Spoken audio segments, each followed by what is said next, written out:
Oi, boa noite, pessoal. Me ouvindo bem? Me vendo bem?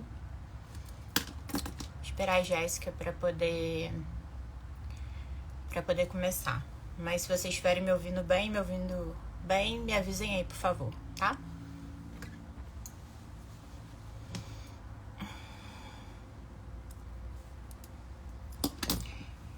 Oi, oi. Quem já estiver aí puder me dar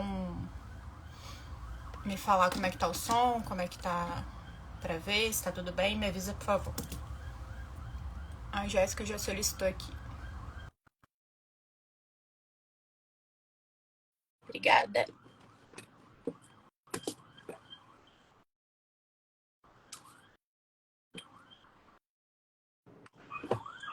Oi, Oi, Raquel. Boa noite. boa noite.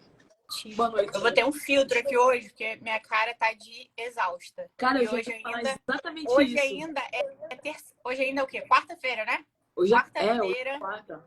E eu já tô, tipo assim. Não, mais pra... eu ia te falar exatamente isso, que eu ia ter que colocar um filtro hoje porque eu tô estourada. Não sei você, mas assim, eu tenho passado as noites lendo muita coisa. Ainda mais Sim. essas As semanas noites, de os live. intervalos, os dias, os almoços, onde dá tempo.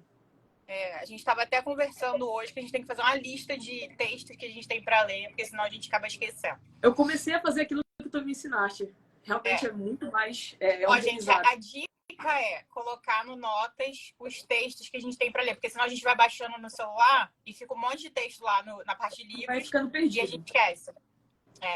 E com essa questão toda das lives e tal, eu fui atrás, você também foi atrás, né? A gente foi atrás de ver o que o Olavo estava falando sobre a psicanálise, porque vamos dar fazer as pessoas entenderem, né? Por que essa live tá acontecendo.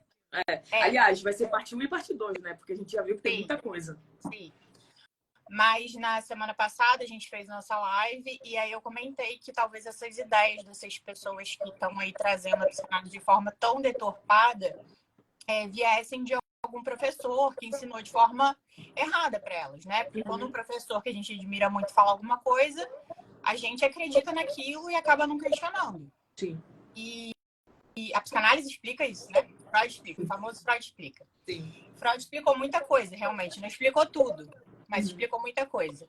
Então a gente terminou falando isso, porque muitas das pessoas que a gente vê criticando a psicanálise, tanto do Brasil Paralelo, que a gente já fez uma live para falar sobre isso, quanto do Ítalo, do Gabriel, que já tinha citado aqui semana passada, a gente estava falando sobre isso, são alunos da professora Olavo, que é uma pessoa que a gente admira muito. Também é bom a gente começar falando isso, porque a gente não está aqui querendo atacar a pessoa. Né? A gente não vai falar do Olavo, a gente vai falar da psicanálise do Olavo. Do Olavo. O que ele compreendeu sobre a psicanálise e o que realmente é a psicanálise, que é o que a gente quer trazer aqui nas próximas lives, né?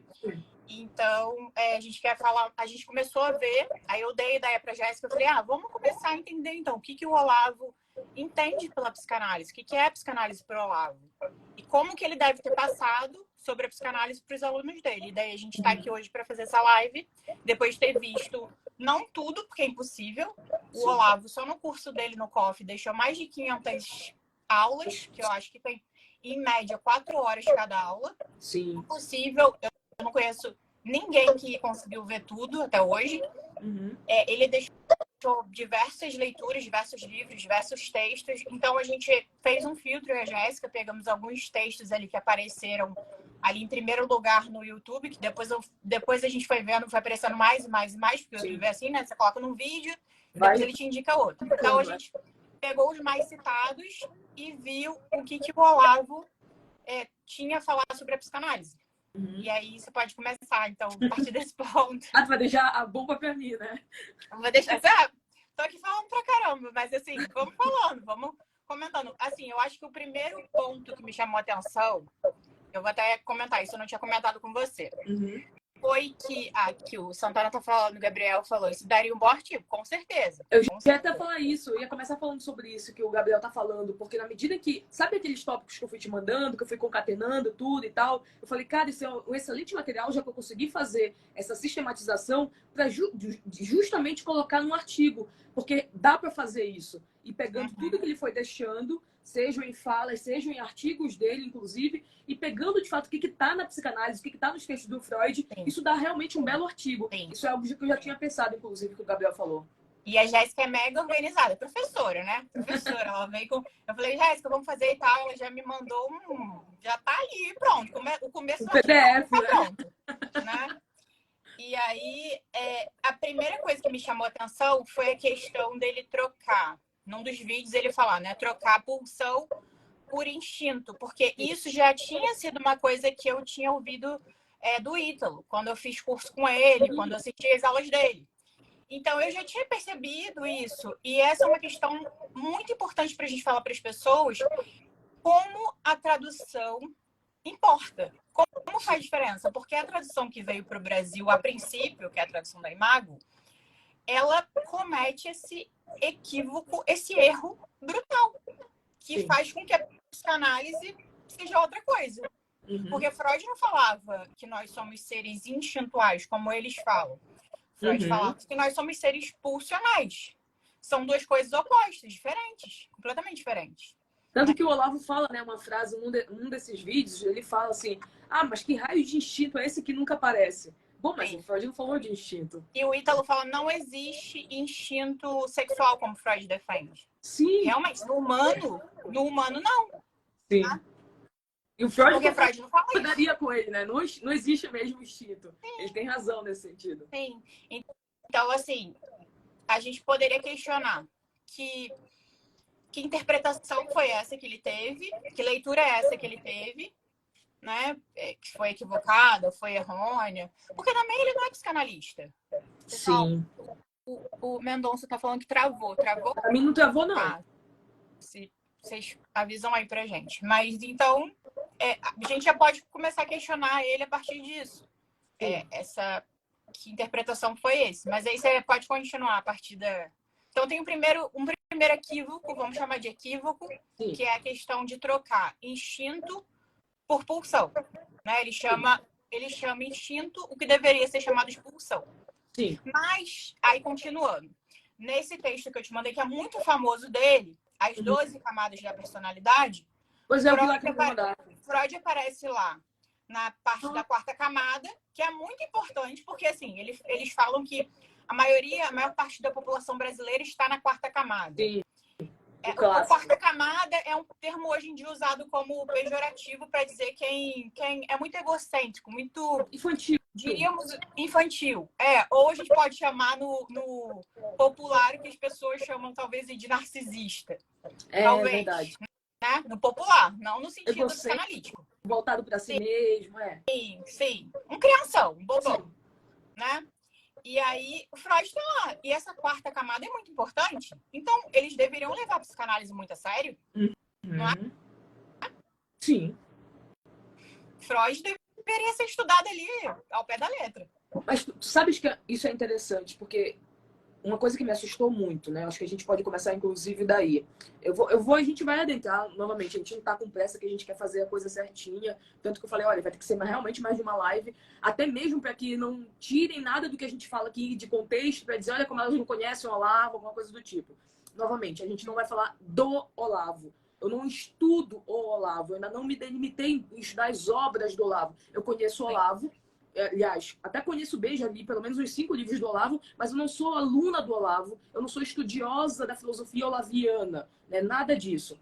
Eu sei a psicanálise, e eu sei que ele não sabe psicanálise, a gente já pode começar daí. Exatamente. Né? Então, muito isso do que tu estás falando, né?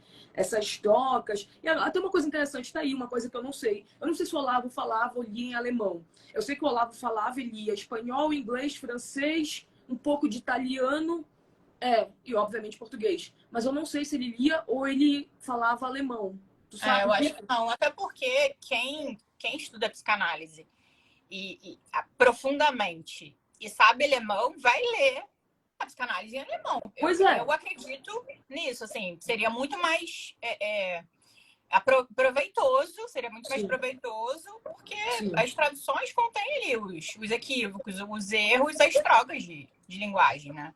Ó, o Gabriel tá falando aqui que ele disse que ele sabia um alemão de mendigo. Ah, tá. Então ele não deveria Então, conseguir ler, sei lá. porque ler um livro, se você não sabe a língua, ler o livro na língua é muito, muito complicado, né? Principalmente pelos termos técnicos, né? Porque, por exemplo, se a gente começar aqui, né? Se a gente pegar a palavra Trieb em alemão, que é uma palavra de uso comum, né, no alemão, ela de fato, se nós formos fazer tradução, ela de fato ela pode significar instinto. É uma das significações que ela pode ter. A grande questão é que para a psicanálise ela não significa instinto. Sim.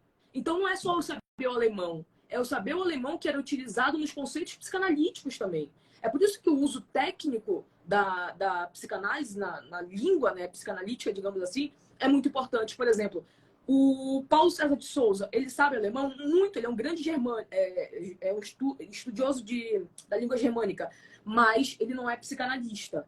Então, por isso que ele comete o erro ainda de traduzir Trieb por instinto na Companhia das Letras, por exemplo. Outro que não precisaria ter sido cometido. Exatamente. Então, por exemplo, ninguém vai dizer que ele não conhece o alemão, mas ele não conhece, talvez, a psicanálise de maneira profunda para poder, inclusive, saber do porquê que o Freud fez a distinção. O Freud fez essa distinção na obra dele, de que Trieb não é instinct. Ele utiliza a palavra instinct também em alemão, justamente para poder diferenciar as duas coisas, né? Então, isso já seria um primeiro erro.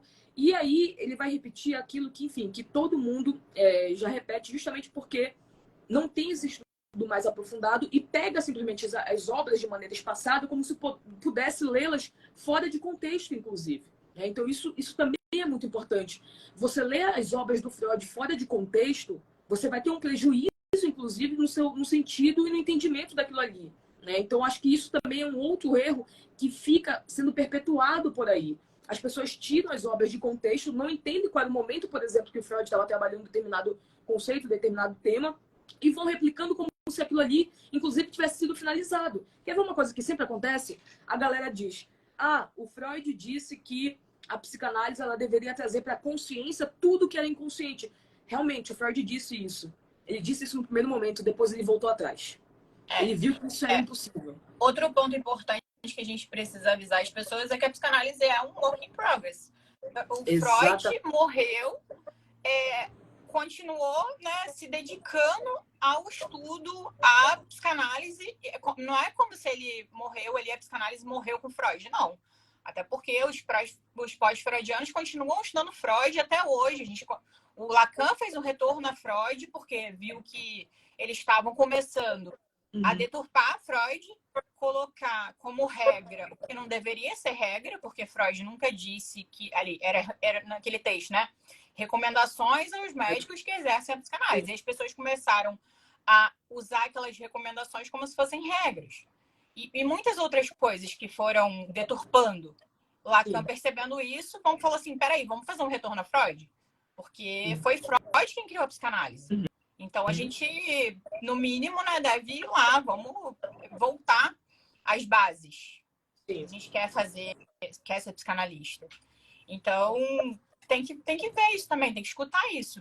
De que psicanálise que estão falando, né? Porque depois disso, de terem deturpado tanto a psicanálise até hoje, a gente precisa escutar isso. Psicanálise, para mim, começa com Freud.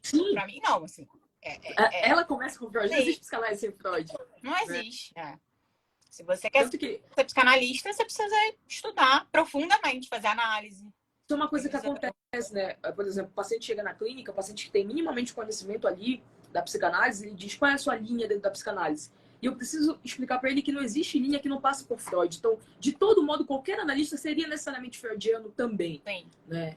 Então, isso também é importante de falar. Agora, uma outra coisa importante, era isso que eu queria chegar. Tem uma coisa muito interessante, e aí o pessoal não vai poder dizer que é uma interpretação atravessada, alguma coisa do tipo, porque tá lá o Olavo falando. É a voz dele. É ele exatamente falando literalmente aquilo ali. Tem um vídeo, eu até fiz questão de deixar registrado, porque vai que se perde, porém já até baixei o vídeo, né? Não sei. Tem um vídeo em que o Olavo diz literalmente que a gente não deve acreditar em inconsciente, que inconsciente não existe, que inconsciente é uma invenção falha do Freud, que é uma das piores invenções, inclusive, do Freud. E aí, enfim, mostra, inclusive, que o Freud se apropriou de uma noção que tinha lá em Schopenhauer, que isso é uma outra discussão, porque não é necessariamente isso. tem aquele livro, né, Descoberta do Inconsciente, que até é um livro interessante porque faz toda a historiografia da palavra inconsciente, do que já existia, de fato, inclusive dentro da filosofia e da literatura. O Freud ele não criou o inconsciente. O Freud ele sistematizou o conceito dentro da psicanálise, é diferente. Então, o inconsciente já existia antes do Freud, mas o inconsciente freudiano psicanalítico ele existe a partir do momento que o Freud vai sistematizar isso. Sim. Isso são coisas completamente distintas e que as pessoas precisam realmente entender isso. E aí, enfim, ele mete o pau ali na noção de inconsciente, que é uma noção completamente turva. Ele não entende, ele confunde inconsciente com subconsciente, que é uma criação de Pierre Janet. Enfim, realmente uma problemática ali.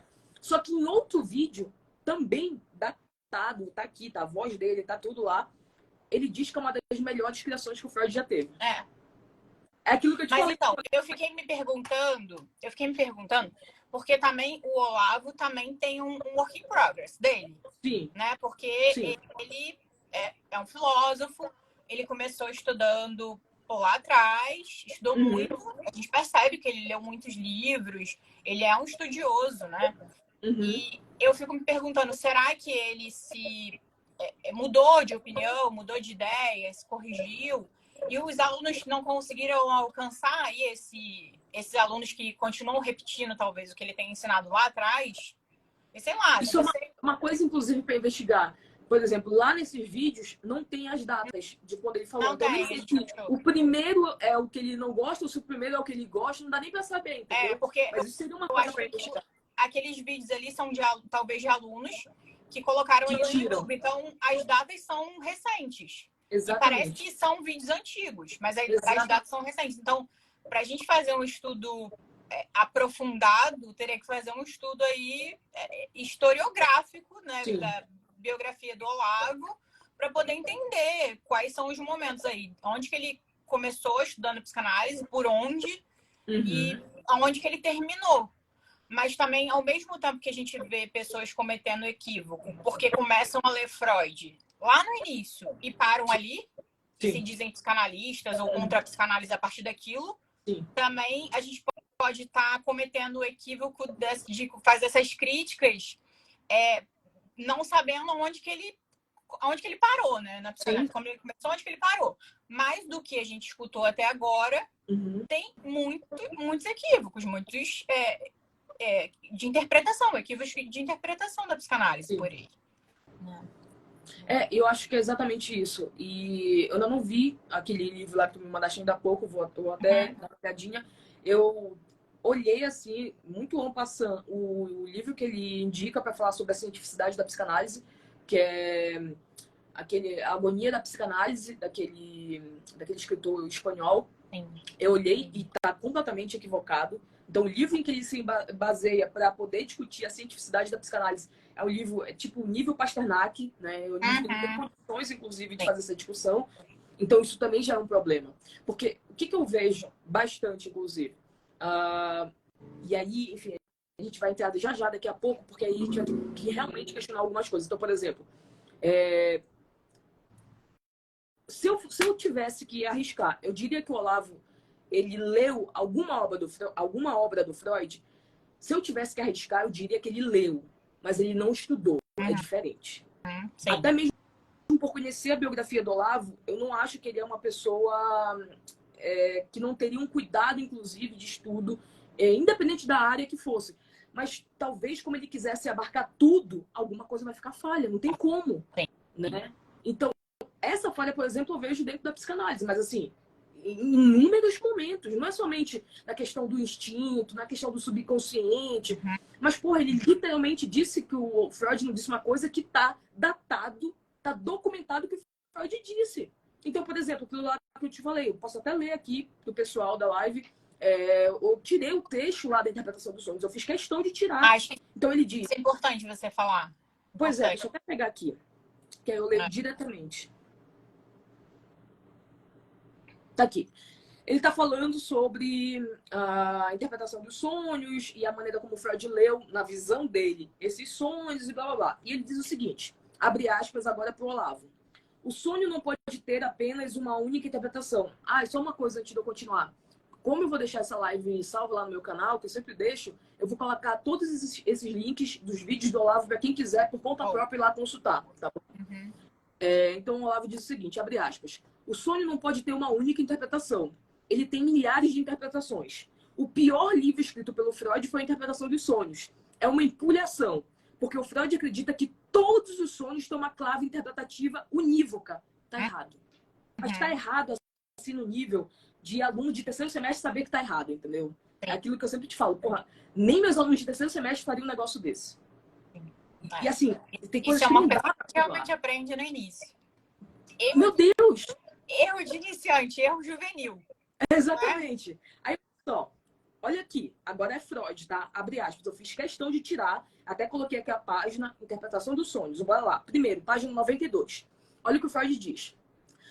Pois, mesmo que estejamos dispostos a constatar que todo sonho tem um sentido e um valor psíquico, deve permanecer em aberto a possibilidade de que esse sentido não seja o mesmo em todos os sonhos.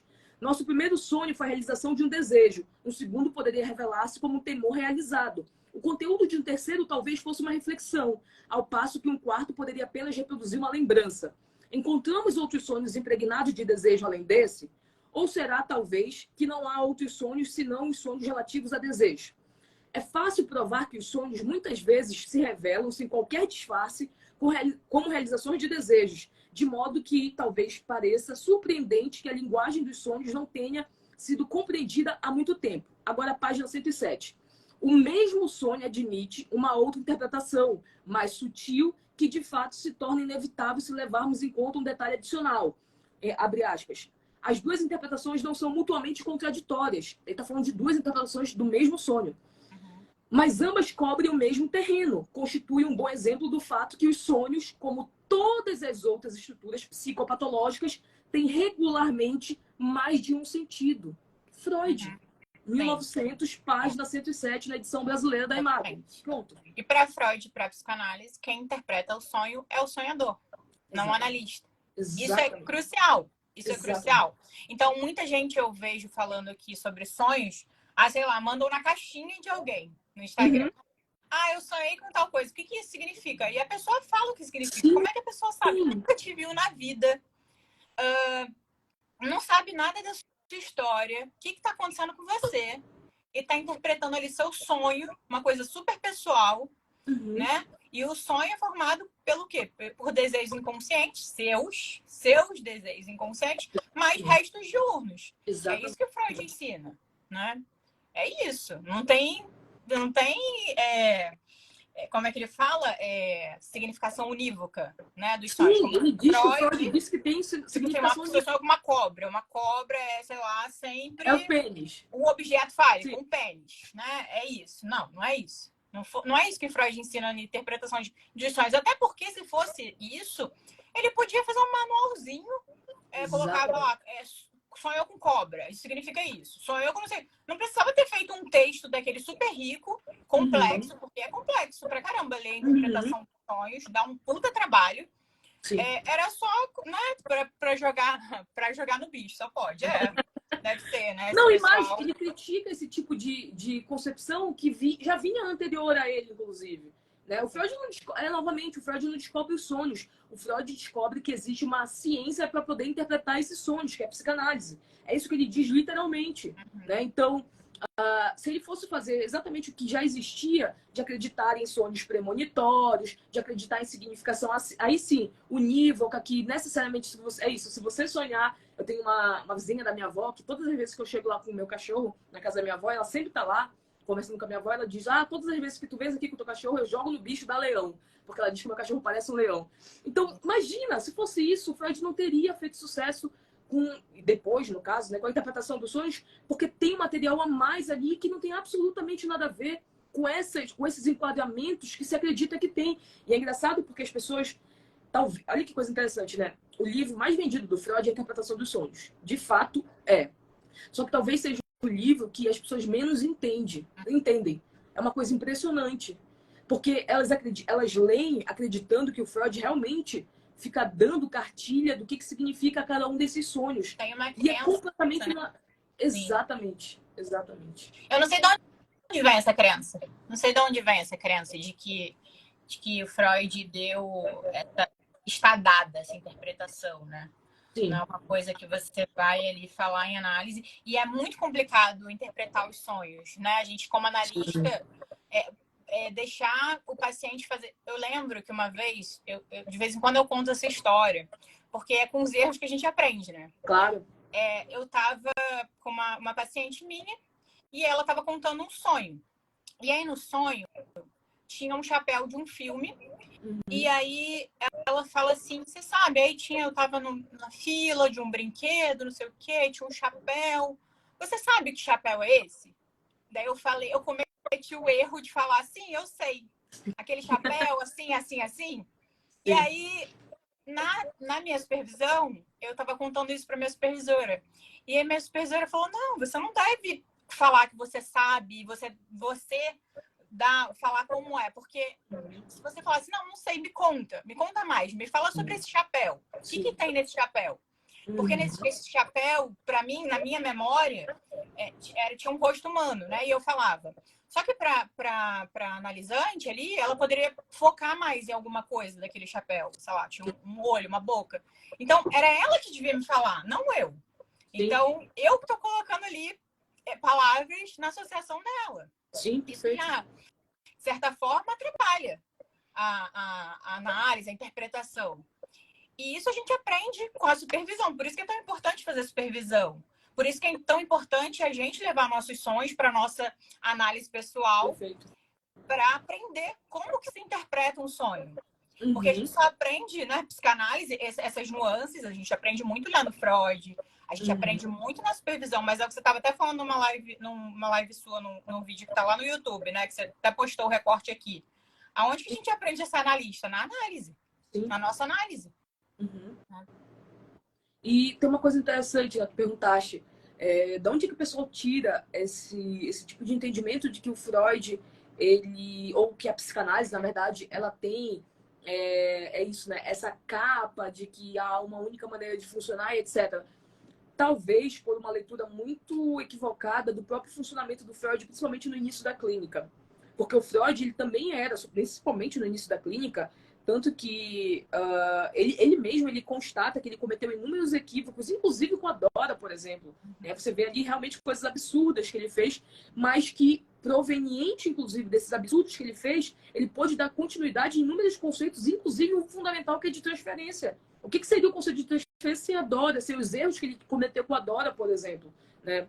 Mas o pessoal, eles ficam muito presos em determinados funcionamentos do Freud para justificar determinados movimentos de que o analista ainda poderia ter até hoje. Né? Então, por exemplo, o Freud ele atendia caminhando pelo jardim dele. Então, a gente também pode sentar na mesa de um bar com o paciente. Não, querido, calma lá, né? Não é assim que funciona. O Freud ele atendeu a filha dele, então a gente também pode atender os nossos filhos, os nossos pais. Não, tanto não é que ele fez questão de, na medida em que ele ia enxergando todo esse cenário que ele estava construindo, ele falou, ele recomendou, olha, eu já fiz, não deu muito certo. Sim. Opa, apareceu alguma coisa aqui para mim. Apareceu para ti também? Não. Apareceu uma pergunta aqui para mim. Tá. Sei que era algo... Mas se você quiser responder depois, pode responder. Não, nem era daqui da live, apareceu, não sei, nunca vi isso. E aí, enfim, o Freud ele deixa as recomendações dizendo que ele já trilhou aquele caminho que não deu muito certo e que ele recomenda que a gente não faça. Sim. Porque a gente vai ter muitos problemas, inclusive, se a gente colocar isso em rota, né, ali. Então o pessoal fica muito preso e usa como justificativa alguns equívocos de fato que ele cometeu para você justificar que ainda assim você deve continuar fazendo isso hoje. Isso não é verdade. É uma coisa que todo mundo fala, acho que a gente até comentou aqui. Dizem que o Freud ele nunca teve um caso de sucesso. Bom, mas foi justamente nos insucessos que ele teve que ele pôde dar seguimento na conceituação da psicanálise na clínica psicanalítica. Eu acho que, não sei se é o Dunker que fala isso. Eu acho que eu assisti um vídeo do Dunker falando... O Dunker sabe muito de psicanálise, tá, gente? Eu critico o Dunker, daquela fala dele, mas ele é um psicanalista... É um grande teórico da psicanálise. Ele sabe muito, ele estuda muito. E ele, num vídeo sobre evidência científica da psicanálise, cientificidade, que a gente estava falando semana passada e eu assisti alguns vídeos dele, ele falava sobre isso, né? Que a gente escreve sobre os casos que deram errado. Exatamente. É verdade. Isso porque a gente troca com nossos pares, a gente tenta entender o que a gente fez ali de errado para poder não cometer mais aqueles erros. Então, muitos dos casos que Freud escreve, e a minha supervisora fala uma coisa muito interessante, que Freud era o próprio advogado do diabo dele. Sim. Porque ele ficava ali, nos textos mesmo, qualquer texto que você pega do Freud, ele fica ali se questionando, ele mesmo fica tentando se perguntar, tá bom, eu encontrei isso aqui, mas será que é isso mesmo? E ele chega a ser chato de tão humilde ali que ele se mostra. Suposto humilde, né? Um suposto. Você até falou uma palavra engraçada um dia desse, estava vendo um vídeo seu, e aí você falou, se ele tá querendo. Tá querendo. Né? E aí ele coloca ali questionamentos, ele aponta as falhas dele, os erros dele. E isso é muito raro hoje em dia, né? Ainda mais aqui nas redes sociais, que todo mundo é perfeito, incrível, só acerta. Só sou um médico foda, um psicanalista foda, um psicólogo foda. Nunca errei em nenhuma interpretação, em nenhum manejo, nada. Nem preciso de supervisão.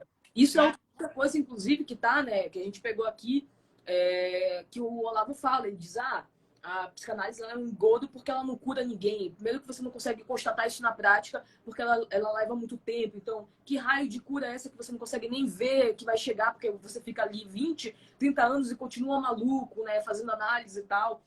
Para mim, o sujeito ele tem que curar o outro. Então, tinha lá, esqueci qual é o nome do colega que ele diz, que é um colega dele, que ele era psicólogo, que ele mandava os tu sabes qual é? Eu sei, até ia falar, esse ponto é super importante até e preocupante, porque acho que é Luiz Alfredo César Miller. Eu baixei o livro dele. Eu acho que é ele, tenho quase certeza que ele. E nesse último vídeo que eu te mandei, ele fala que até fez. Se eu não me engano, eu entendi na fala dele, não sei se interpretei certo, que ele fazia como se fosse uma terapia até com ele. Ele indicava leituras para eles, ele falou, Juan Alfredo César Miller.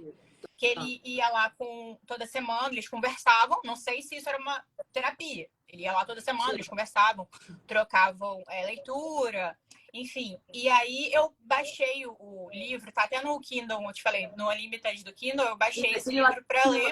Trechos, né? Psicomagia, se eu não me engano. Não, Psicomagia? Não, é Parapsicologia o nome do livro. Psicologia, tá? Mas eu fiquei com essa psicomagia porque ele fala de magia no livro. E o livro... É um dos conceitos que ele usa, psicomagia. Quando eu te falei, bicho magia. O livro, assim, na minha concepção, aquele livro é bizarro. Bizarríssimo, assim. Muitas coisas. Então, o que tem? O que a gente estava estudando semana passada no grupo de estudos de psicanálise política. Das questões da magia, da superstição, com aquele filme. Né? Assim, se você pegar aquele... Tô na metade do livro agora. Pegar esse livro e colocar lá com Totem e Tabu, o Freud explica também. Freud está explicando aquilo ali. Sim. Eu até te falei, assim, a leitura é muito estranha. Parece uma leitura de uma pessoa confusa escrevendo. Pois é, eu vou ler, porque tu me mandaste. Não é difícil de ler, é muito fácil. Impressionantemente muito fácil. Tu falaste em relação que parece inclusive um texto psicótico, né? Porque aqueles textos lá, eu vi os textos só que tu me mandaste. E de fato, realmente, naqueles textos lá que tu me mandaste, tem uma coisa muito estranha ali. É bizarro. Eu achei bizarro. Uhum. É isso, né? Pode ser inclusive componentes delirantes que vai colocando no texto, né? Sim. E que aí, enfim, por isso que fica aquela loucura. Parece delírio. E assim, eu sei que essa é uma pessoa, um psicólogo que o Ítalo cita, que o Olavo cita, que o Ítalo cita por conta do Olavo. Ele fala que o Olavo admira muito essa pessoa. Diz que era um gênio, que curava todo mundo. O quê? Ele disse que era um gênio, né? Que curava todo mundo. Sim. Que ele atendia muito bem as pessoas. Sim, não duvido, mas assim, não é... se a gente está falando aqui de cientificidade, de comprovação, de evidência, isso foge completamente. Isso está mais para uma questão espiritual, religiosa, supersticiosa. Envolve, no livro ele fala de magia, ele fala de macumba, ele fala de oração, ele fala de coisas assim, de você usar coisas de você montar um negócio de arame, e você colocar mel, e aquilo ali vai salvar seu casamento, é uma coisa super supersticiosa, assim. É superstição aquilo ali. Sim. Não, Fantasia. delirante, né? Não, e era exatamente isso que eu ia falar. Que aí, inclusive, pode ser que tenha aí uma chave de entendimento do porquê que ele acreditava, não sei, né? Que ele acreditava que esse cara era um gênio, que curava todo mundo. Porque, assim, a magia, ela cura realmente. Até certo ponto. A gente estava falando semana passada no grupo, né? O que o Freud fala, essa frase é muito boa dele. Eu não vou lembrar completa agora, né? O que é a magia, né? Que a magia tem a ver com os desejos humanos. Exatamente. Né? Você acredita tanto, você tá tão envolvido com... É o mesmo componente, inclusive, da hipnose. Amiga da sua avó, que você acabou de citar. Pois do jogo do bicho. Imagina, vê meu cachorro, joga no bicho e dá o leão. E ela ainda fica feliz. Provavelmente ela já perdeu algumas vezes, mas ela foca nas vezes que ela ganhou. Isso aconteceu nas coincidências. Que Jung vai chamar de sincronicidade. Então você foca nas coincidências, se apega naquilo né? E é isso. E isso realmente se torna um dogma, se torna uma verdade, né? Você não questiona, acontece mesmo, é providência divina e alguma coisa do tipo, né? Mas, enfim, o que eu ia falar, e agora sabendo dessa informação, agora eu vou ler mais ainda esse livro, porque eu realmente fiquei interessada. É curioso. É que talvez... Pois é, curiosíssimo. Muito por conta disso, o Olavo tivesse essa percepção desse cara, inclusive, porque ele via na prática aquilo que a gente consegue enxergar, inclusive, em vários movimentos de histeria coletiva. Pega lá, por exemplo, o caso daqueles... Como é que se chama? Aqueles gurus que levam multidões, né? Que acreditam que curam. O João de Deus, que acreditava que curava as pessoas lá e que todo mundo, inclusive, ia... Porra, ministro do STF, artista da Globo. Como é o nome daquela mulher... A Madonna foi lá com ele. Cara, quem como é esse? assim? Como é que ninguém questionou? O João de Deus, tu conheces? Que foi preso e tal, enfim. Sim. Como é que ninguém questionava isso? Porque tá completamente envolvido, né? Tá completamente submerso, o desejo tá completamente submerso ali, aquilo que você almeja encontrar. Então você tá ferrado, você tá no fundo do poço, nada deu certo na sua vida, e tem alguém que olha pra você e diz, não, você vai ser curado, agora você não tem mais aquilo que você tinha. E a pessoa realmente acredita nisso, né? Ela acredita que ela realmente foi curada. E essas pessoas são muito envolventes, né? Elas são muito... Elas passam uma imagem, né, para os outros ali de que aquela pessoa ali vai te salvar. Vai salvar. E esses fenômenos que a gente vê na internet, por exemplo, agora eu estou estudando na pós uma cadeira que chama coaching como sintoma da nossa época. Sim. E é muito interessante, porque tá falando dos coaches, né?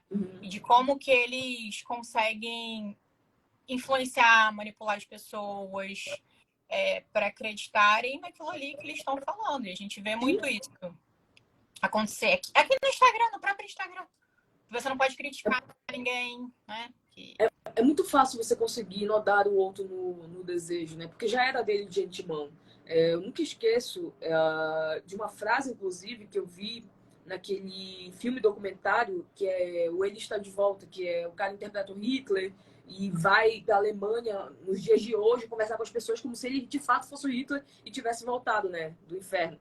E aí, depois que todo mundo o trata muito bem, inclusive, isso que é mais interessante, as pessoas, mesmo, enfim, vendo ali que ele estava interpretando como se ele fosse de fato o Hitler, as pessoas o tratavam bem, apertavam a mão dele dizendo que era bom na época dele, etc. Mesmo depois de tudo que aconteceu, né? E aí, no final, ele quebra a quarta parede lá do filme e diz, olha, vocês achavam que o problema era eu porque eu era um monstro maior e eu que levei as pessoas à perdição. Mas vocês nunca questionaram que eu era apenas um cara e que eu tinha como multidão milhares e milhares de pessoas. Então, por que essas pessoas me seguiam? Essa realmente é a pergunta que deve se fazer. O que tem naquele sujeito meu que faz com que eu siga? É a pergunta da psicologia das massas, né? Qual é essa ligação que tem ali? Freud fala que essa ligação se dá, né, por Eros, né, o amor, né, a admiração que eu tenho por aquela figura, tanto que, por exemplo, se a gente está fazendo essa live aqui do Olavo, a gente sabe que muita gente ama, admira, idolatra o Olavo. E você não pode falar um ai que não é ele que errou, não é ele que cometeu o equívoco, ele não pode. Ele não pode. Né? A gente tá aqui Tá falando... mostrando os fatos, está trazendo os trechos da fala dele, mas não, tem alguma coisa por trás aí. Sim. E isso a gente vê com várias pessoas aqui na internet. Quando você toca no nome de alguém que é idolatrado, que é colocado nesse lugar aí de Deus, de grande outro, de pai. Não, peraí, não pode. Essa pessoa nunca errou, nunca cometeu um erro, não pode. Como se não fosse um ser humano. Eu já esperava que fosse acontecer exatamente o que vem acontecendo, né, em relação à mídia brasileira com o atual governo. Mas, cara, tá muito descancarado, assim, tá muito bizarro. Como é que não estão questionando o fato do cara estar torrando numa tour mundial o nosso dinheiro, sobretudo no momento que a gente está vivendo? Como é que as pessoas são tão cegas a ponto de não questionarem isso, entendeu? Mas a questão, Jéssica, também será que não estão questionando ou não estão podendo questionar? Porque, assim, eu vejo o questionamento. Eu sigo muita gente aqui de direita, só que isso não está sendo... A gente já está sendo, de certa forma, censurado há muito tempo. Não, mas eu tô falando, inclusive, da mídia brasileira. Eu não tô nem falando das pessoas comuns. Tô falando da mídia, que era uma máquina, inclusive, assim, absurda para qualquer peito do Bolsonaro falar alguma coisa. E tinham coisas que tinha que falar mesmo. Mas como é que eu não tô falando nada agora? Mas eles são manipulados e manipuláveis, né? Tipo, eles estão recebendo dinheiro do governo. Sim. A gente sabia que isso ia acontecer, porque aí eles manipulam as massas. É a mídia que manipula as massas para acreditarem no que eles querem que eles acreditam. Então, o governo, assim, um dos, talvez, erros do Bolsonaro, né, ou dos líderes de direita, porque isso é errado, né? Os erros que eu tô falando entre aspas, tá, gente? Foi não ter dado dinheiro para grande mídia, para falar bem dele. O Lula faz ao contrário. O Lula comete esse erro, só que eu acho que a massa é muito ignorante, né? Então, para você chegar a esse ponto de se questionar se você está sendo manipulado ou não, você tem que ter um nível intelectual um pouco mais avançado. E se você olhar para deseducação, né, que é imputada para essas massas, elas são manipuladas para continuar na ignorância para sempre. Pois é, tem duas questões aí. A primeira é que realmente tem essa questão mais voltada para um déficit, inclusive, intelectual, que isso é certo. Mas o que realmente me assusta não é isso que me assusta, porque isso aí já é esperado. O que me assusta são pessoas que teriam capacidade, mas que literalmente optam, sem saber disso, obviamente, por não chegar. Isso me assusta, porque isso é ignorância. E ignorância no sentido psicanalítico. De você estar tão embebedado de paixão que você não consegue enxergar aquilo que está na sua cara. Isso me assusta. Porque isso aí é problemático. Porque você...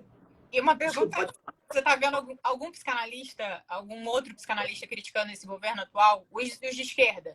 Não tem como. Não tem como. É isso. Enfiar a língua num local que eu não posso nem falar aqui porque tu és muito elegante para falar isso. Mas é impressionante. Sim. É impressionante. Eu também não vejo ninguém. E ninguém mais nem falando sobre política, tá? Só na época das eleições. Depois a política deixou de importar. E olha só, a política importou durante os 4 anos do governo Bolsonaro. Depois ela parou de importar. Exatamente. Impressionante. Exatamente. É um nível de ignorância apaixonante que eu nunca vi igual. Isso me assusta. Que eu acho que acontecem com esses, entre aspas, aí... não dá pra chamar... O Olavo, de certa forma, é um líder para quem o segue. E é o que eu tava falando para você, que eu fiz esse questionamento, né? Pra gente também. Se uma professora que eu admiro, se a minha analista, minha supervisora, minha professora de psicanálise preferida, que eu sei que ela sabe muito, me fala uma coisa, a princípio eu não questiono. Eu não questiono. E eu passo pra frente, ainda por cima. Sim. Porque eu acredito naquilo e talvez eu comece a questionar se, sei lá, se eu for lá ler Freud e ver, peraí, ela cometeu um equívoco, mas será mesmo que foi um equívoco? Aí eu vou até perguntar pra mim mesmo, vou passar, né? Que eu acho que é o que eles fazem com essa questão do Olavo. Só que virou o que eu te falei, virou um telefone sem fio. Sabes quando eu nunca mais na minha vida, foi realmente, aquilo ali foi um aprendizado que eu tomei e foi muito radical, porque a partir daquele momento eu nunca mais fiz isso. Tu deve lembrar do que aconteceu naquele caso Mari Ferrer, alguma coisa assim. Daquela moça que acusou um rapaz de tê-la estuprado e que ganhou mídia porque... esqueci qual foi o termo que ela disse que foi usado no processo, mas nem foi usado no processo, inclusive. Que eu acho que era... Ai, tu lembras qual foi o termo que ganhou uma publicidade grande? Era um termo que tinha a ver com estupro. Eu esqueci agora qual era o termo, mas enfim. Com... Abuso? Não, não era isso. É porque foi um termo que ela disse que foi criado juridicamente para poder explicar o que ela havia sofrido ali, para tentar justificar, na verdade, o que ela havia sofrido. Era alguma coisa assim. Eu esqueci agora o termo. Depois eu lembro. Se alguém lembrar aí, coloca aí, por favor. Naquele momento ali que estava todo mundo inflamado e tal, olha que nessa época eu nem tinha rede social. Eu não tinha rede social, mas me mandavam. Também talvez tenha sido esse o meu erro. Me mandavam um monte de coisa na época da pandemia. E aí, estupro culposo. Obrigada, Leandro. É isso. Exatamente, obrigada. Que nem tem no processo. Depois que eu fui ler, eu vi que nem tinha no processo. Isso é muito interessante. Nessa época, enfim, os alunos começavam a me mandar e tal. E aí eu fiquei tão revoltada porque eu falei, não é possível que eu tenha feito isso. Não é possível que eu tenha feito isso. Coitada dessa moça. Enfim, falavam que ela era virgem, que ela foi estuprada, perdeu a virgindade dela, só porque o cara tinha dinheiro, queriam abafar. Eu fiquei muito revoltada sem, de fato, conhecer o caso. E eu tomei o partido, inclusive, em sala de aula. Eu lembro perfeitamente, a gente estava discutindo esse caso em sala de aula e eu realmente vociferava contra toda a instituição jurídica e etc. Eu fui atrás depois, nossa, foi bem depois, uns 3 meses depois, eu estava conversando com meu irmão é advogado, e a gente estava conversando sobre isso, e foi ele que me falou, Jéssica, tu sabias que não tem esse termo que ela disse que tinha no processo? Aí ele me entregou o processo, e eu fui ver. E realmente não tinha. Quando eu fui ver que não tinha, eu falei, pera lá, se não tinha isso daqui, então talvez todo o resto talvez seja problemático de fato. Cara, eu assisti inclusive aquele documentário muito bem feito pela Brasil Paralelo sobre o caso dela. Eu fiquei com vergonha de mim. Eu disse, nunca mais na minha vida eu tomo partido sem antes eu conhecer tudo o que eu tiver para conhecer daquele caso específico, que eu quero ter uma opinião sobre ele. Porque eu fiquei com vergonha de mim. Eu fiquei com vergonha de eu ter tomado um partido de uma coisa que eu não sabia. E vociferar com isso. É isso, é uma ignorância apaixonada. Você não sabe nada, você não conhece a fundo e você defende como se você estivesse vivendo aquilo ali. Mas é isso que a gente mais vê nas redes sociais hoje, porque todo mundo tem que ter opinião sobre tudo e rápido. Porque senão perde o momento da coisa, o que eles chamam o hype, né? O hype e já não importa mais a sua opinião sobre aquilo. Você tem que ter opinião sobre a matéria que acabou de sair. Você nem deu tempo de você ler. E o próprio Olavo... Eu lembro, rapidinho te cortando, eu lembro que tu mandaste lá no comentário, tu tava mandando um monte de artigo lá pro pessoal que tava falando mal da psicanálise, falaste, nossa, não deu nem tempo de tu abrir o artigo que diz... Exatamente, naquele lá o Abraham tá falando aqui, preciso sair, é caminho do treino. Beijo, Abraham, ele tá sempre aí com a gente aí. E aí eu postei lá naquele Léo, esqueci o sobrenome dele, mas ele fica falando sobre ciência, enfim. E aí ele postou um recorte bem ruim. Bem tosco. Bem tosco. E não queria. Fingiu que não queria criar nenhuma polêmica a respeito daquilo. E aí eu falei assim, tá bom, vou mandar alguns artigos para você. O cara já veio criticando. Eu falei, pô, não deu nem tempo de você ler, você nem abriu o artigo. Né? E aí a gente tava falando sobre isso, mas realmente, mas o próprio Olavo fala para os alunos dele que os alunos dele deveriam estudar no mínimo 10 anos para. Ele fala isso, assim, ele faz essa, né? No mínimo 10 anos para emitir qualquer opinião a respeito de um assunto. Sei lá, você quer falar sobre psicanálise, então você estude psicanálise. Bom, ele mesmo não fez isso, né? Mas acontece, assim. Né? Nem tudo que a gente fala, a gente faz, né? Nós somos seres humanos, somos falhos e tá tudo bem.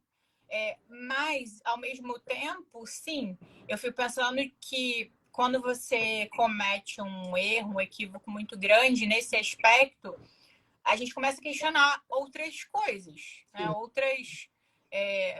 Então, esse mestre, né? A gente começa a tirar esse mestre um pouco desse lugar e questionar ele. Isso é importante, porque ninguém é Absoluto. perfeito, absoluto. As pessoas erram, as pessoas cometem equívocos, as pessoas, que, como você falou aí, eu fiquei, né, é um assunto que me causou algo, eu fui lá e expus o que eu pensava e depois eu vi que cometi um equívoco, um erro, tá tudo bem, nós somos seres humanos, ninguém tá falando aqui que tá completamente errado, depois disso nada do que ele falou importa, né? Sim. Todo o A trabalho gente não que tá falando, você... é isso, né, que a gente começou falando, a gente não tá falando da obra dele, a gente tá falando do que da psicanálise, é diferente. E é o que eu falei semana passada também. De psicanálise, eles não sabem o que estão falando. Eles não sabem o que estão falando sobre psicanálise porque eles não estudaram psicanálise. E para estudar psicanálise, tem que estudar muito, porque o Freud escreveu quantas obras? Foram quantos anos de vida? Assim, não dá. Como você falou, aquele outro que estudou psicanálise por um tempo, falou que leu todos os livros em 3 meses? Deixaram fé em 3 meses. 3 meses. Não tem como. Sim, imagina. Ele é maluco. Eu tava em estado maníaco, só pode. Imagina. Mas isso também é importante, né? Porque, enfim, aí nesse sentido também a psicanálise ela pode ajudar, né? Porque essa figura desse pai da horda, né, intocável, que você não pode instituir, você não pode mostrar uma falha, você não pode mostrar que ele errou e etc. Isso é muito problemático, porque isso tem em todos os grupos. Isso é impressionante. Até na psicanálise. Sim, né? A gente comentou isso lá no grupo, né? Tem determinados psicanalistas aí que se você falar que eles estão equivocados, nossa, mas aí você vai ser achicalhado. Né? Enfim, eu falo aqui abertamente. O Quinet, um grande teórico, eu estudo muita coisa do Quinet, mas tem coisas que ele fala, sobretudo hoje, para ele agradar a claque dele, que é completamente equivocado. Desculpa, não é mais nem psicanálise. Engraçado que eu estava vindo para casa, pensando na nossa live, e esse pensamento me veio à cabeça. Tem pessoas que sabem tanto psicanálise que sabem como pervertê-la para poder agradar a sua claque. O Dunker é um desses. O Quinet é um desses. Quando eu comecei a estudar psicanálise, eu falei, bom, dá para usar, assim, se você não tiver cuidado, dá para usar isso aqui pro mal. Assim, exatamente. Dá para usar. Exatamente. Quem sabe muito psicanálise e é mau caráter, você consegue usar isso pro mal. Facilmente. Exatamente. E é verdade. É muito verdade. Você consegue realmente fazer um jogo manipulativo muito forte, inclusive. A psicanálise ela te dá subsídios para isso, né?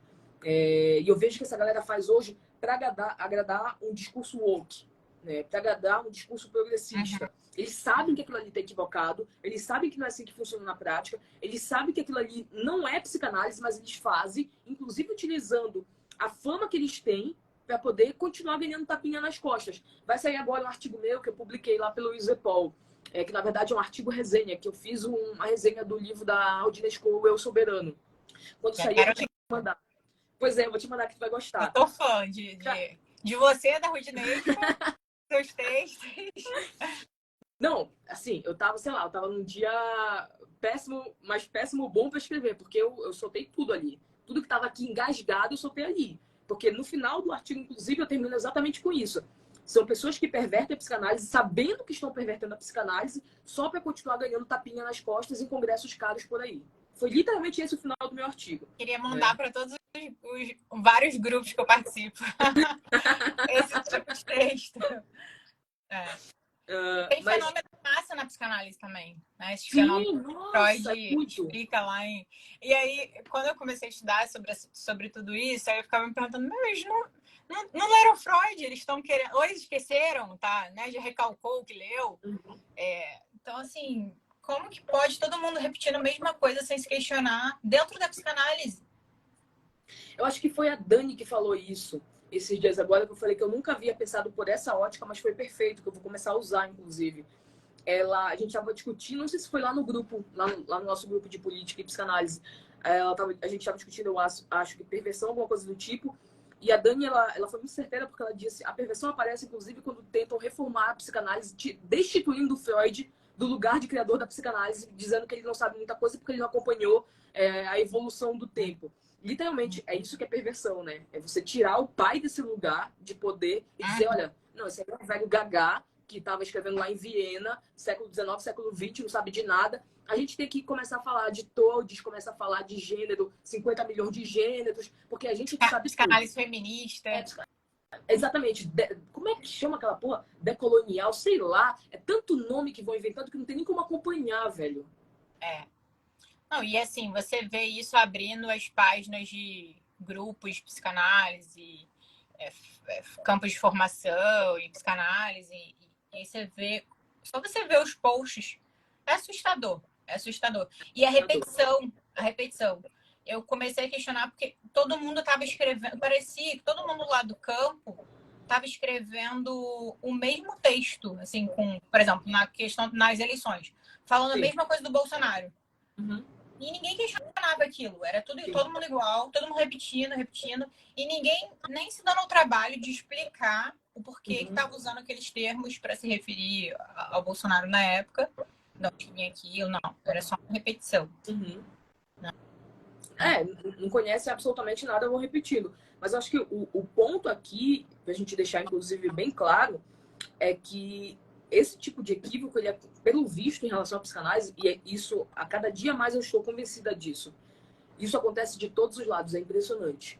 Eu tenho um lado que perverte a psicanálise para ela ser engajada numa luta progressista, e eu tenho um lado que perverte a psicanálise dizendo que ela é demoníaca e precisa ser abolida, que ela é inimiga do cristianismo. É impressionante. Né? É um nível de perversão da psicanálise que eu nunca vi, porque é de todos os lados. Ela não tem paz, essa coitada. Ela é atacada de todos os lados. Né? Então... desde sempre, né? Desde a sua criação. Sim. Desde a sua criação, assim. Ninguém disse que isso é fácil, né? É verdade. A vida do psicanalista não é cor de rosa. O quê? Não precisava ser tão difícil. Não precisava. Realmente é muito difícil. E parece que é cíclico, né? Parece que é todo ano, cada uma certa época entra aí em debate a questão da psicanálise. Mas... Poxa, do que falaste do ciclo, né? É interessante, né? Repetição. Mas é verdade. Essa repetição, sim, né? Que deve ter por trás, né, dessa repetição. Sim. Mas a psicanálise começou assim, né? É verdade. Freud já nos alertava sobre isso. Eu tenho um texto dele que eu acho que eu já até resenhei lá no canal, que ele fala disso, que ele dá um exemplo lá, inclusive, de um analista que estava na guerra e que ele conseguiu, enfim, trabalhar muito bem com os pacientes, e aí os comandantes dele ficaram muito abismados que os pacientes realmente melhoravam lá com ele, e aí os comandantes começaram a explicar o que ele fazia com esses pacientes. E ele começou a explicar o método psicanalítico, né? E aí, quando ele explicou o complexo de Édipo, os comandantes ficaram putaços, falaram, tira essa porcaria daqui, que tu és um pervertido, olha o tipo de coisa que tu estás trazendo pra cá, né? Então, é isso. Estavam vendo melhora, mas por um preconceito, queriam afastar o cara simplesmente porque ele explicou o complexo de Édipo. E o Freud fala disso, que na conceituação do complexo de Édipo, é ali onde reside, inclusive, as maiores virulências contra a psicanálise. Porque vai falar da gente, né? O complexo de Édipo é universal nesse sentido, vai falar da gente, de todo modo. Inclusive, por isso que querem tirar da gente de maneira universal. Já estão começando a dizer, não é tão universal assim, não, nem todo mundo tem. Enfim, é isso. No final das contas, querem fazer realmente uma reconstrução diante daquilo que lhe apetece. Até alguns psicanalistas negam esse fato primordial da psicanálise, né? A questão do complexo de Édipo. Já vi também sobre a pulsão de morte, né? Ah, não, Freud estava... O Winnicott não acreditava na pulsão de morte. Sim. Então, assim, mesmo dentro da psicanálise, a gente tem aí confusões a respeito da teoria, e eu acho que a gente precisa fazer como Lacan, né? Um eterno retorno a Freud. Sim. A gente precisa sempre retornar a Freud, porque a psicanálise nasce com Freud, né? E não que a gente precise só ler Freud. Claro. Mas é a base da psicanálise. Se você quer ser psicanalista, você precisa ler e se aprofundar na obra do Freud. E análise, supervisão, enfim. Mas é muita desinformação a respeito da psicanálise. Cada vez mais, né? Você vê, é isso, né? Que a gente está constatando, inclusive, aqui em relação ao Olavo. Você vê pessoas que até têm uma carreira, têm todo um reconhecimento em determinada área e tal. Até essas pessoas cometem os mesmos equívocos. Então é isso. A cada dia que passa também eu acredito muito que a psicanálise ela só é compreendida primeiro por quem a vivencia. E não é somente vivenciar como o Olavo critica, né?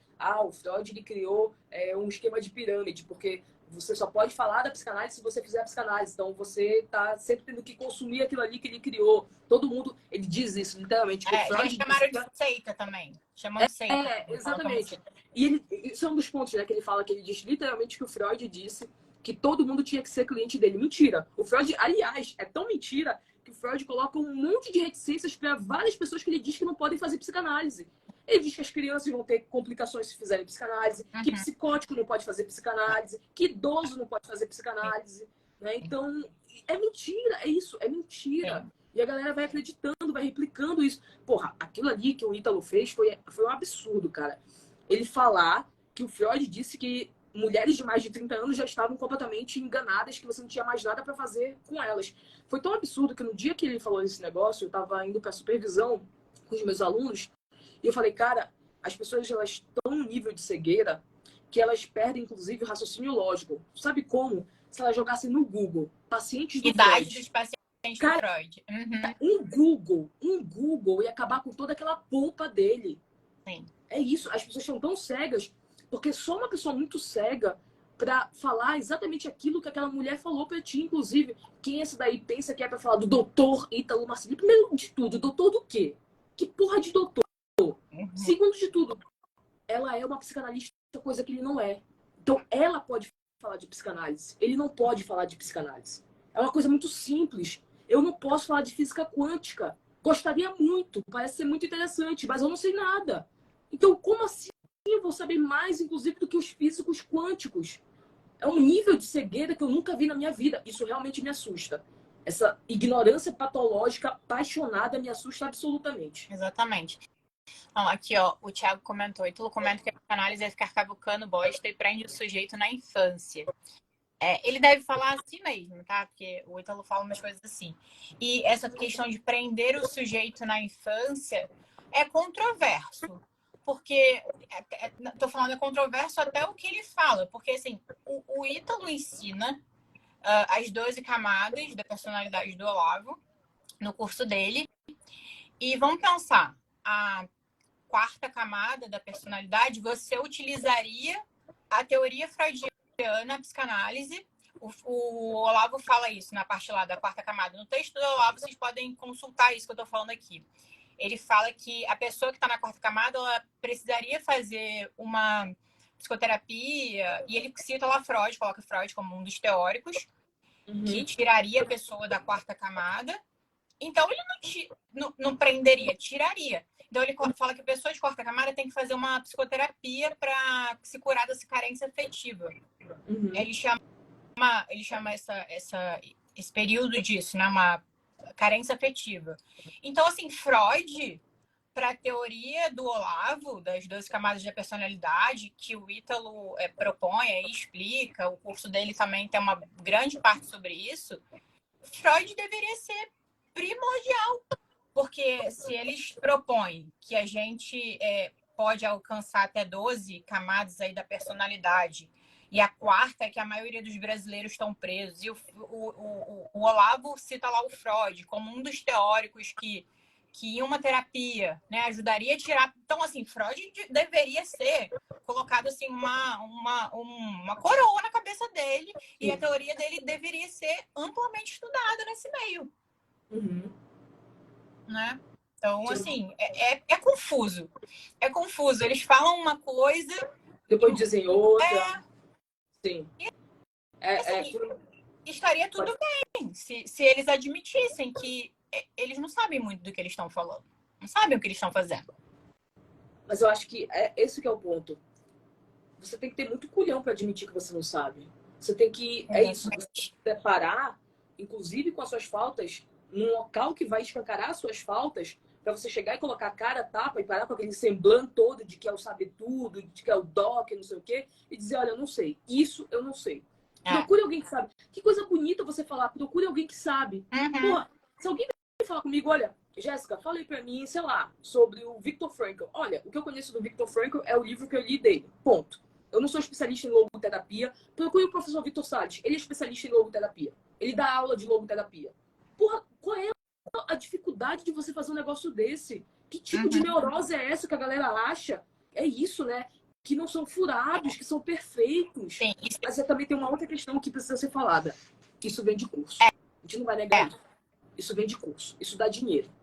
sim. Esse charuto, esse terno, essa pompa toda, isso vem de curso. A gente sabe que nada é à toa. E quando o Olavo fala dessas 12 camadas, são muitas teorias para você estão ali mergulhados ali nas 12 camadas, são várias teorias. Assim, sinceramente, você poderia viver, sei lá, 300 anos, que eu acho impossível estudar todas aquelas teorias ali profundamente. É impossível, assim, não tem como. E assim, é isso, você deveria admitir isso. E para sair de cada camada, você deveria procurar aqueles teóricos citados. Depois você vai ler o texto. Já é a terceira vez que eu tô voltando nesse texto. Eu acabei lembrando que eu tinha estudado nessa época, mas sim, não tem um aprofundamento ali. Não tem como ter. Não tem como ter. Quando você quer ser tudo, você acaba não sendo nada.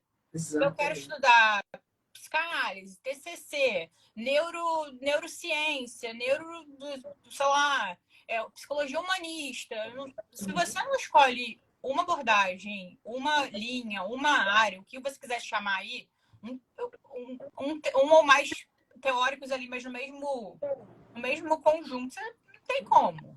Tem uma coisa que o padre Sertilangues, ele fala lá naquele livro A Vida Intelectual, né, que é um clássico, é realmente um livraço. É um grande livro, de fato. Ele fala muito, inclusive, do próprio Freud lá. Fala da psicanálise, na verdade, lá. E ele fala uma coisa bem interessante, que ele critica, assim como o Richard Reeves também critica, o próprio Mário Ferreira dos Santos criticam a noção de especialismos, né, de você se fechar completamente numa única coisa e não olhar mais para os lados. Quando tu estás falando de que você precisa se dedicar em alguma coisa, não é que você vai ficar um burro fechado, olhando só para uma coisa. É que você entende que precisa ter uma coisa que você vai se amparar e você não vai, obviamente, deslocar todas as outras que você vai conviver. O maior exemplo disso é literalmente a psicanálise. Sem o advento da cultura, das artes, da estética, da antropologia, da filosofia, a psicanálise não existiria da maneira como ela existe. O Freud, ele era ele sim, era um grande intelectual, era um homem de grandes artes, de grandes letras, ele estudava muita coisa, para ele poder, inclusive, falar do que a psicanálise teria de específico sobre determinada área. Quando a gente pega, por exemplo, os tratados dele, sei lá, os tratados sobre a psicologia das massas, tratados sobre a interpretação dos sonhos, sobre a antropologia, que é o Totem Tabu, você vê que ele já fez todo o percurso naquela área específica, ele viu o que naquela época dele, o que naquele momento ali estava sendo falado sobre aquele tema que ele quer falar em relação à psicanálise, e ele faz todo esse percurso metodológico e diz, olha, é isso que a gente tem aqui no cenário teórico até agora, a partir desse momento eu vou ver o que a psicanálise pode falar sobre isso.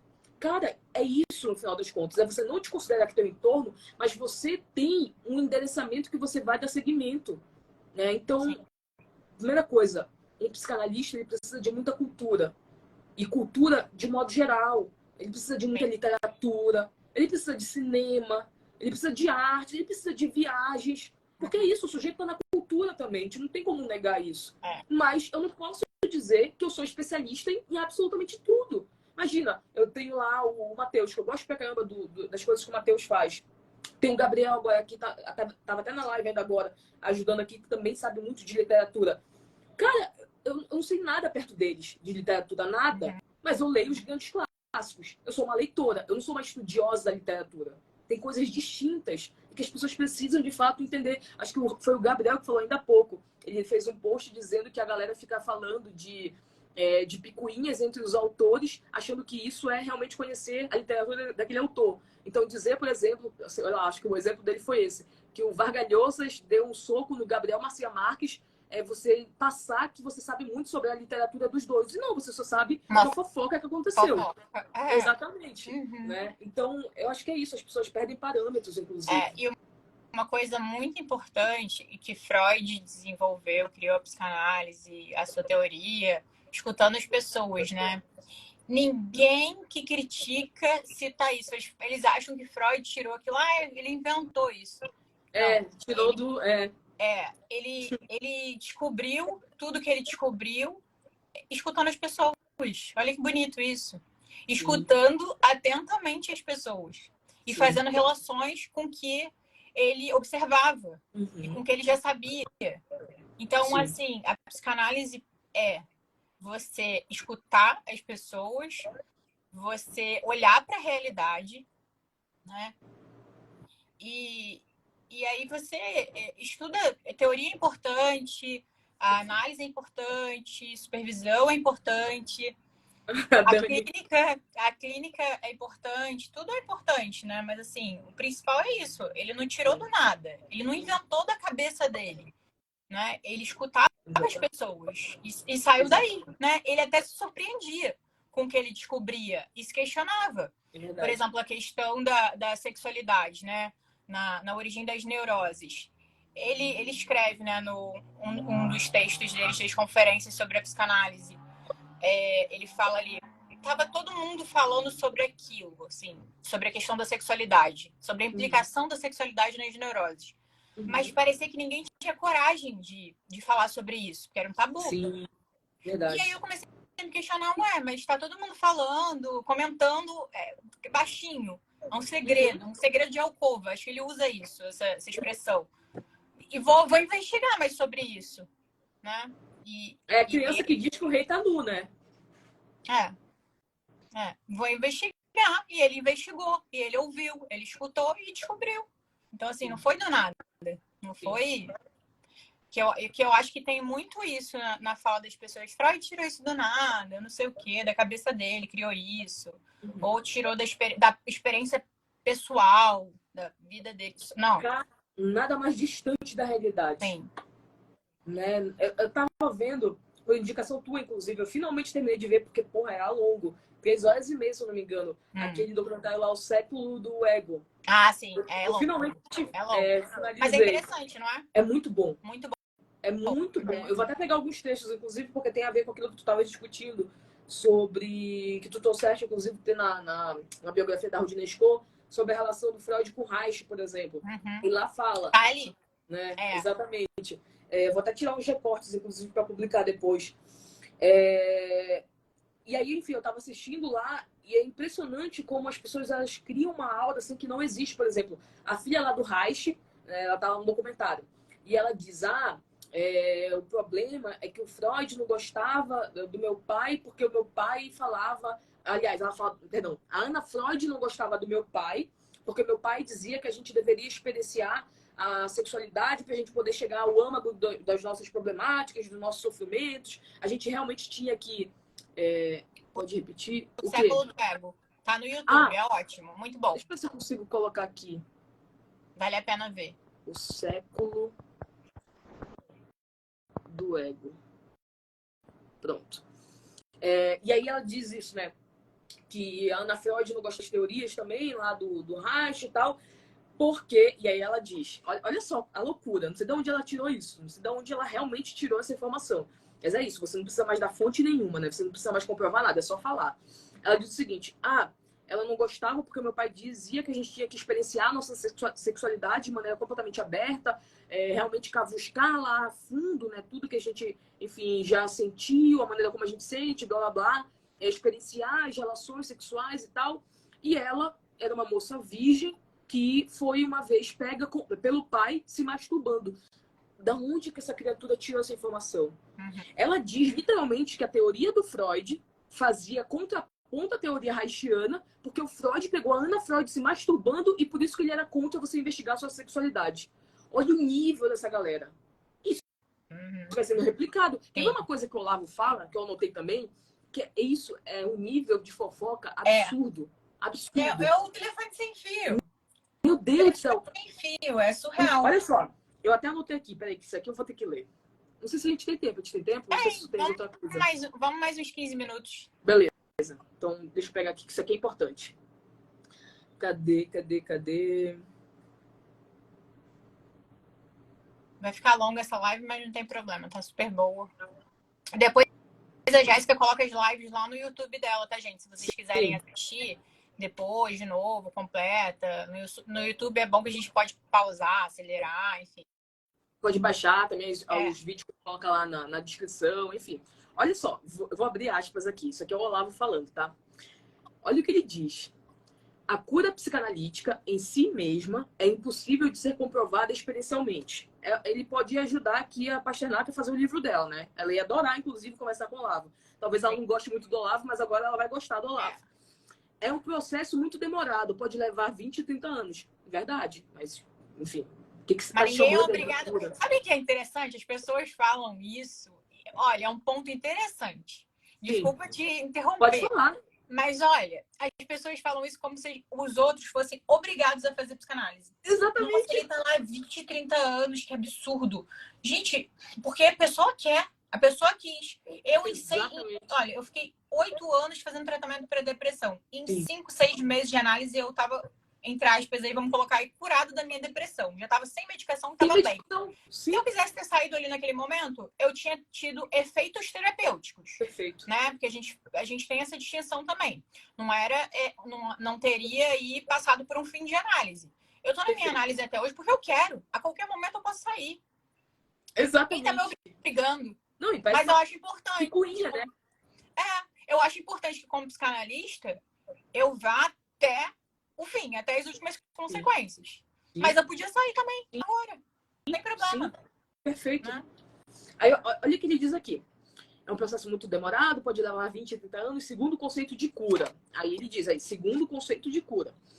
Freud achava que o sujeito está bem, que o sujeito que está bem é o sujeito que está bem com a sua família constituída, bem no seu trabalho e bem na sua família de origem. Pausa aí. Ele está se referindo aí, na leitura dele, aquilo que o Freud diz, que basicamente é um sujeito saudável, um sujeito que consegue amar e trabalhar. Que, aliás, eu esqueci agora... depois eu posso pegar, inclusive, isso para trazer.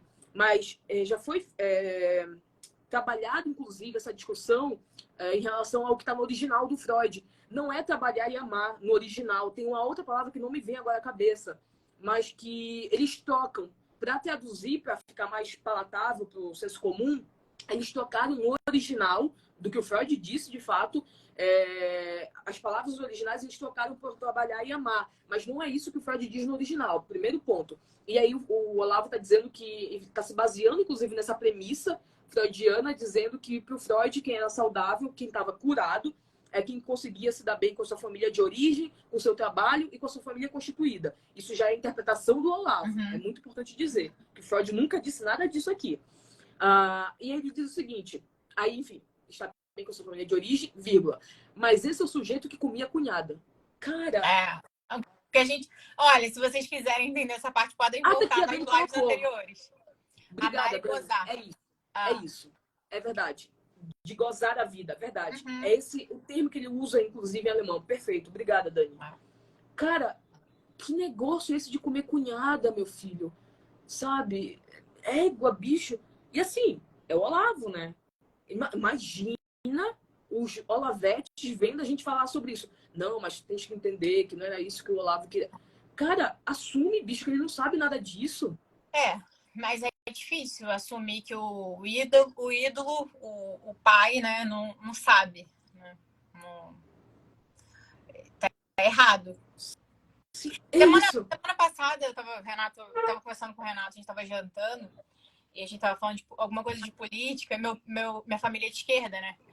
Meu pai, minha mãe. Acho muito engraçado quando tu fala isso. Porque eu vejo as fotos de vocês, todo mundo unido.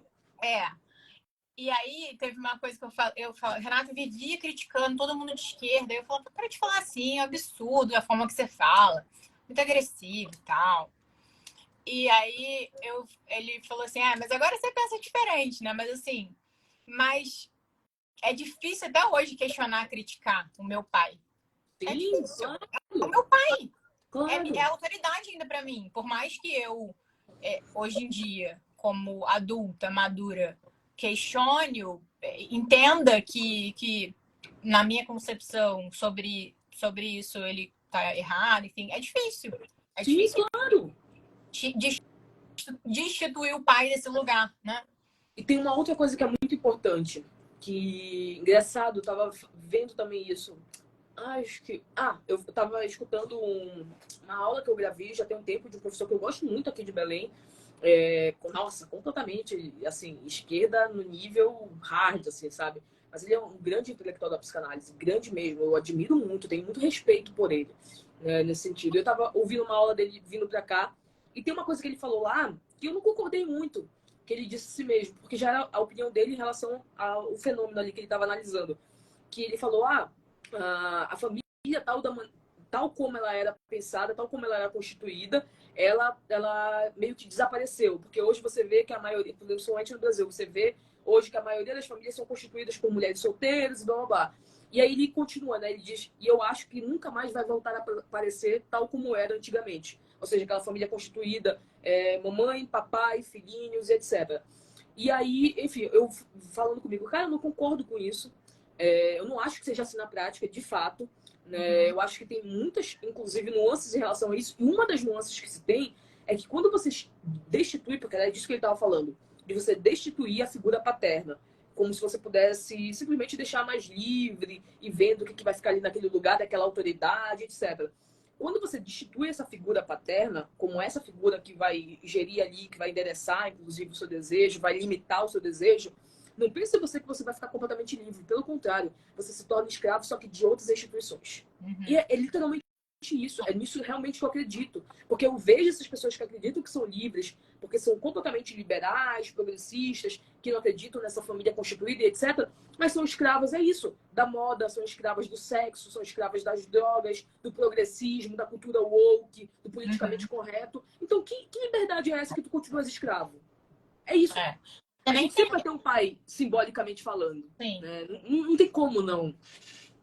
Você não pode nem ter opinião própria, né? Você fica ali refém do grupo, do coletivo, da massa, da comunidade. E se você tiver a ousadia de dizer que você pensa diferente do grupo, você é chincalhado, você é excluído, colocado de lado. E assim, novamente, Freud explica lá em Psicologia das Massas, Análise do Eu. E é um texto, assim, brilhante, que é super tranquilo de ler. Não é... Tem textos do Freud que são muito difíceis, mas eu acho que todo mundo podia ler esse texto, né? Que todo mundo que tiver interesse, né? É um texto porta de entrada, assim, do Freud. É um texto incrível. Eu acho que é até mais fácil de ler do que o Mal-Estar na Cultura. É verdade, é verdade. Né? Sim. E o que você tá falando? O Mendonça tá falando cancelado. Eu não li os cancelado, putz. Pessoal, se vocês quiserem fazer algum comentário, alguma pergunta, a gente já tá se encaminhando para o final da live. Jéssica, quer falar mais alguma coisa? Faltou. Só que vai ter a parte 2. Porque tem muita coisa pra gente falar. Olha, eu acho que na parte 2 a gente pode até falar do que o Olavo fala a favor da psicanálise. Porque a gente falou muito sobre o que ele fala contra, mas ele fala a favor também. Em alguns momentos ele elogia o Freud, cita Freud. Então, assim, a gente pode tentar buscar uma pincelada aí sobre isso, porque ele também fala. Ele também fala bem, só que os alunos, os críticos, não escutaram esse lado bom, porque é muito mais fácil criticar, né? Sim, do que elogiar. Boa. Então, eu acho que tem Eu acho que tem coisa que ele fala. Eu já ouvi algumas coisas interessantes que ele fala a favor. Olha, a Juliana colocou aqui, que passou, a gente não viu, ela colocou aqui.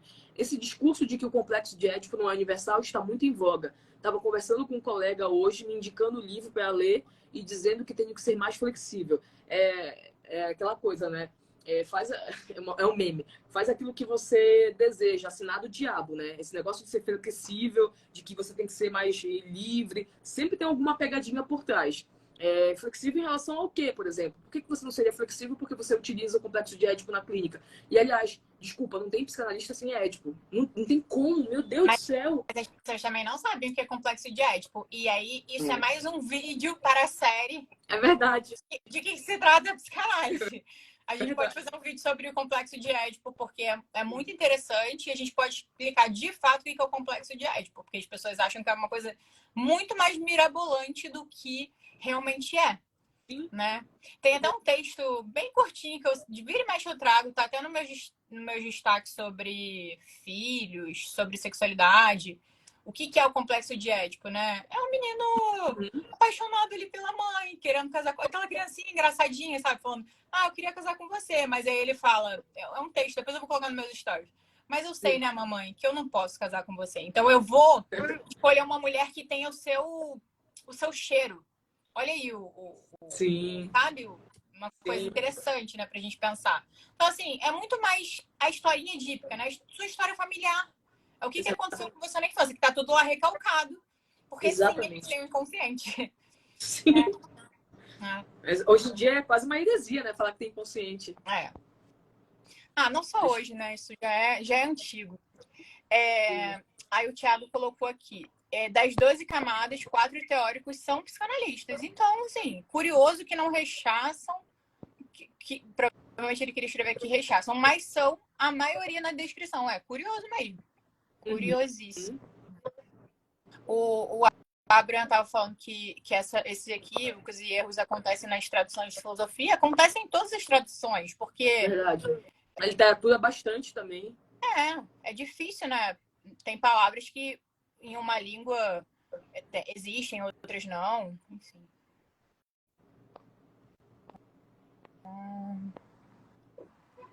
Eu tô lendo aqui o que tá pra cima, mas se vocês tiverem perguntas, podem mandar. Olha aqui. Boa, o Thiago falou alguma coisa aqui que é muito importante mesmo. Um ponto é a força da consciência versus o inconsciente que o Olavo coloca. É excelente, porque eu até anotei isso, eu te mandei lá, lembra? Que o Olavo, ele dá uma ênfase muito grande à consciência e por isso que ele rechaça, inclusive, supostamente o que ele diz que é o inconsciente freudiano que ele não conhece, porque ele não entende o inconsciente tal como um inconsciente dinâmico e um inconsciente tópico, né? Daquele que é estruturado como uma linguagem já lá pro Lacan. Ele acha que o inconsciente do Freud é aquilo que não está agora na nossa consciência. Então, tipo assim, eu esqueci o nome, tá inconsciente. Não é isso que é o inconsciente freudiano. Então, talvez seja importante mesmo falar disso que o Thiago está falando, dessa força da consciência que é muito forte no Olavo, no pensamento do Olavo, e dessa distinção, inclusive, do que é o inconsciente freudiano que ele não conhece, que ele não sabe o que é o inconsciente freudiano. Então, talvez seja um ponto aí pra gente trazer na próxima análise. Pai! Mas é verdade. Live. Na próxima live. Aí, inconsciente aparecendo aí. Isso é inconsciente, né? Ato falho. Formação no inconsciente. O Leandro falou aqui. Pode ler. Pode ler. Bom, eu já tinha comentado com a Jéssica que o Ítalo Marcilli é um crítico da psicanálise, seguidor do Olavo e que também tem o Olavo como ídolo. E foi o Ítalo Marcilli que diz ter curado um pedófilo. Isso aí eu não conhecia. Eu até me assustei, inclusive, quando eu vi aquele vídeo lá. Porque tu já viste, né? Já vi. Eu tava até nessa live nesse dia. É pesado. Eu assisti ao vivo. Puxado. Essa questão aí. Tu viste ao vivo? Foi bem polêmica. O quê? Tu viste ao vivo? Vi, ao vivo. Eu era aluna fiel, assim, tipo... Eu assistia todas as lives na época. Fiz curso. Eu tinha dificuldade de criticar e tudo. Que bom, né? A análise, tá vendo só? Análise, olha que a análise proporciona pra gente. Eu entendi a questão também, a transferência, o porquê da transferência. Foi bem importante pra mim fazer análise. Nesse sentido, levar isso pra análise. Pra entender o porquê da transferência. Olha aí, né? Novamente. Como Freud é importante, gente. Como Freud é importante. O Abraham falou aqui. Depois eu te conto a história toda, mas aí tem que ser sem câmeras. Lembrei. Tem que ser completo. Lembrei do livro A Mente Esquerdista. Esse livro que a gente está estudando no grupo de estudos de psicanálise política. Aí ele falou que viu um perfil de psicanálise defendendo a ditadura. Né? Não sei nem o que comentar em relação a isso. Só nada de novo no horizonte. Mas é engraçado, né? Porque é muito engraçado isso. O Freud, ele é um grande crítico de todos os regimes totalitários. Isso é algo que eu vou falar, inclusive, no meu próximo vídeo, porque tem uma parte que eu estou fazendo os vídeos... Aliás, nesse vídeo das cartas do Freud, tem uma parte, inclusive, que lá nas cartas tem um endereçamento sobre aquela problemática, aquela celeuma toda em relação ao Freud e Mussolini, que todo mundo fala sem conhecer a história de fato. Eu vou falar sobre isso. E o Freud, ele odiava todas as ditaduras, mesmo porque ele sempre sofreu na pele por conta de todas as ditaduras. E mais do que isso, A Rudina Scott já provou por A mais B que a psicanálise não sobrevive que não em regimes democráticos. Ela não tem condições de sobreviver, porque em todo... Olha só, vou deixar isso aqui registrado, para todo mundo recortar e mandar por aí. Em todos os regimes totalitários, a psicanálise sempre foi perseguida, em todos. Soviético, fascista, nazista, ela sempre foi completamente perseguida em todos os regimes totalitários. Por isso que vê esses analistas aí de esquerda, leninistas, né, enfim, sei lá, defendendo, inclusive, ditadura comunista, é um completo absurdo, porque eles seriam os primeiros a serem perseguidos. Assim, é o nível de discrepância que eu não consigo nem mensurar. Tem uma coisa que eu repito muito, que até lá no grupo e tal, mas que eu repito muito, que a esquerda, eles não sabem o que eles defendem. Eles parece que desconhecem a história. Eles desconhecem a história e, não, consequentemente... É bondade da tua parte, né? Parecem bondade da tua parte. E, consequentemente, estão repetindo, né? Novamente, Freud consegue explicar isso, o porquê disso, né?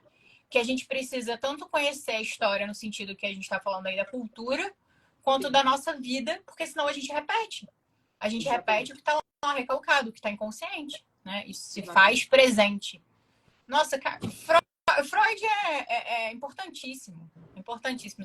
Você pode não gostar e tal, mas criticar. A gente também critica muitas coisas, né? A gente se depara com umas coisas que a gente não concorda também, mas sim, claro. Se propõe a criticar a psicanálise, no mínimo, leia os textos principais. Sim. Né? No mínimo. Sim.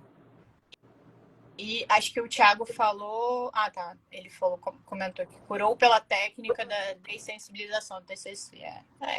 Também, outra coisa que, sem comentários mais prolongados, a gente já tá aqui há 1h30 falando pra caramba. Eu espero que vocês tenham gostado da live. Jéssica, tem mais algum comentário? Não. Tá tudo perfeito. Obrigada mais uma vez. Foi maravilhoso. Muito obrigada. Pessoal, então a gente, na próxima live, daqui a 15 dias, a gente vai falar, então, do que o Olavo fala de forma positiva, se existe... Vai dar 5 minutos de live, mas tudo bem. Quê? Vai dar 5 minutos de live a próxima. A próxima talvez não seja tão longa, tá, gente? Se vocês quiserem participar, trazerem perguntas pra gente, talvez a gente prolongue um pouco mais essa live. Mas a gente vai falar sobre isso. E na outra, a gente vai começar uma série de que se trata a psicanálise. Talvez mude um pouco esse título, mas é por aí que a gente vai começar. Né, o que é a psicanálise, complexo de Édipo. Vamos falar sobre psicanálise e tentar trazer... principais, né, para tentar explicar. Tentar trazer de uma forma o mais didática e simples na medida do possível, né? Que dê pra gente falar. E, gente, sigam o canal da Jéssica no YouTube também, tá? Fantástico. Eu coloco seus vídeos lá na minha lista de vídeos pra ver. São divertidos, né, Raquel? São muito divertidos. Eu fico rindo. E aí eu fico intercalando, tipo, tem muita coisa do Pondé pra ver, porque eu tô fazendo a pós deles. Aí eu fico de saco cheio do Pondé, aí vou assistir um pouco você. Porque o Pondé é muito material, muito vídeo. E aí eu falo, ai, gente, saco cheio disso aqui um pouquinho, aí vou pros seus vídeos e morro de rir, me divirto. Então sigam a Jéssica lá no YouTube também. Tá bom? Boa noite, beijo, obrigada pela participação. Tchau. Beijo, Raquel.